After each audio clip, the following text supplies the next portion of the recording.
ঈশা, আমি একটু বাইরে যাচ্ছি, তুমি দরজাটা লাগিয়ে সাবধানে বাসায় অবস্থান করো, কেমন?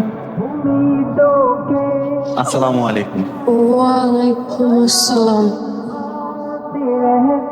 আসসালামু আলাইকুম চাচা, যাবেন? নিশ্চয়ই কোনো কাহিনী আছে, নাহলে এতটা চেঞ্জ কোনোভাবেই পসিবল। এই রহস্য আমাকে বের করতেই হবে। কি হয়েছে ভাবি? হঠাৎ ডাকলেন যে? ভাবি, রাফিনা একদম ভালো হয়ে গেছে। 5 ওয়াক্ত নামাজ পড়ে, কারো দিকে তাকায়ও না। হ্যাঁ ঠিকই বলেছেন, ভাই না আমার দিকেও তাকায় না, কথা বললে আমার দিকে মাথা ঘুরিয়ে উত্তর দেয়। ভাবি, আমি একটা সিম কিনছি, যে নাম্বারটা হচ্ছে রাফি জানে না। ওই সিম দিয়ে রাফিকে একটা কল দিবেন, একটু লাইন মারার চেষ্টা করে দেখি কি বলে। হ্যালো, আসসালামু আলাইকুম। ওয়ালাইকুম আসসালাম। এটা কি রায়হান সাহেবের নাম্বার? জি না, আমি রাফি হাসান বলছি। তাহলে তো রং নাম্বার। রায়হান সাহেব না তো কি হয়েছে? আপনার সঙ্গে একটু কথা বলি। জি দেখুন, আমি আশা করছি আপনি একজন সম্ভ্রান্ত ঘরের মহিলা। আমি কোনোভাবেই চাই না আমার জন্য আপনি কোনোভাবে পাপের অংশীদার হন, আপনি জাহান্নামী হন। আপনি আমাকে দয়া করে আর কল করবেন না, আমি আপনাকে এখনই ব্লক লিস্টে রাখছি। আসসালামু আলাইকুম।